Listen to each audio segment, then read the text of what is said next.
Thanks for afternoon, Andrew. Paul was talking after the game last night about crease crashing and getting to the dirty areas. Does that have to just become a mentality when the playoffs approach, or how is your group approaching that? I think you see a lot of goals scored from the net front in the playoffs. There's not a whole lot off the rush. So, we got to figure out a way to get a little bit more zone time, get our D a little bit more active in the offense, and find a way to get pucks in the end, buys to the net, and get tips and, chaos around the front of the net. I don't think, our zone time is kind of where we want it to be necessarily. And that's kind of what drives offense in the playoffs. So we're going to have to find a way. We'll go next to Mike McIntyre from the Winnipeg Free Press. Go ahead, Mike. Andrew, a little bit of line movement again today at practice. Just maybe what do you like about what looks to be a bit of a different pairing now with on the second line there, and you and Paul, I guess, sort of trading spots? Yeah, I think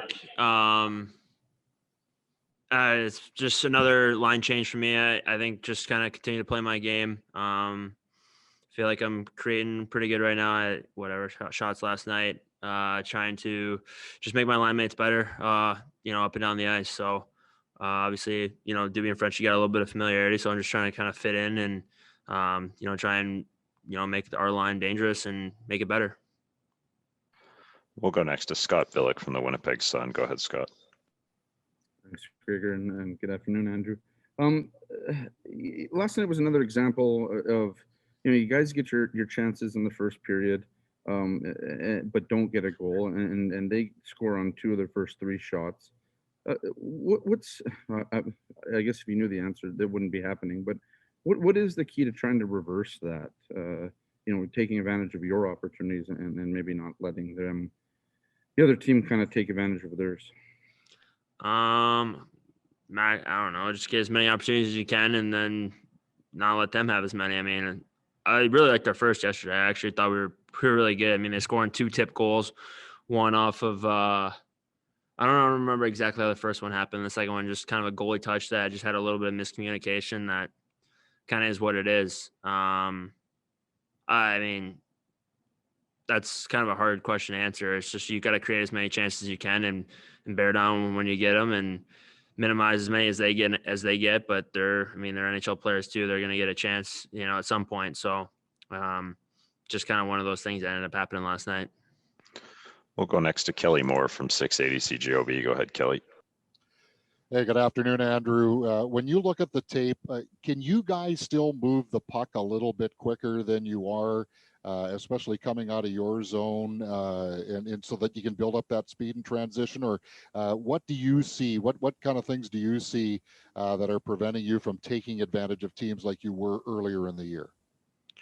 I mean, I think everyone's tightening up a little bit, but yeah, I mean, having Pionk out last night is obviously a big part of our offense from the back end. I think we can transition a little quicker. I mean, part of it's just the creating turnovers as the other team's kind of coming through the neutral zone. I think teams have, I don't want to say figured it out, but they're playing the game that we want to play, right? Where they're not forcing things at the blue line.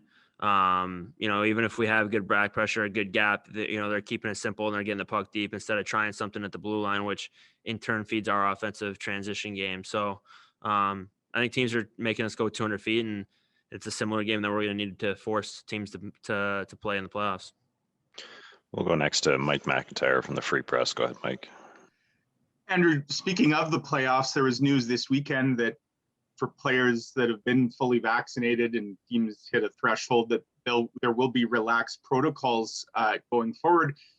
You were obviously heavily involved in kind of targeting a lot of the terms. Just your thoughts on, feel happy for those guys down there? And Adam said he's a little jealous. Obviously the rollout hasn't been quite the same here in Canada.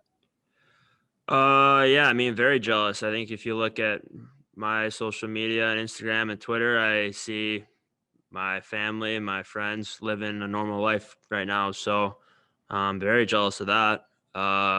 Happy for the guys that, in the States that are playing hockey to be able to live their lives as much as possible. So obviously with the new restrictions in Manitoba yesterday or today, I guess they come out, not a whole lot you can do. So, yeah, happy for them for the teams down south. I think it's been tough, and so now that everyone else has kind of relaxed their protocols, I think it's good if the league feels that percentage or whatever is safe, then by all means. And final question to Kelly Moore from CJOB. Go ahead, Kelly. And Andrew, and from that perspective of all the things that were on the list, I don't know if you had a chance to see it or not yesterday or this morning, what would be the one or two most important things that you would want personally as a hockey player to be able to do that you can't right now? Okay. Oh man, where do I start? That's a tough question. I don't know. I mean, I think just I don't know. I honestly, this answer could take the rest of the day. So, I mean, obviously getting together outside of the rink with your teammates was always, great to do. You become closer.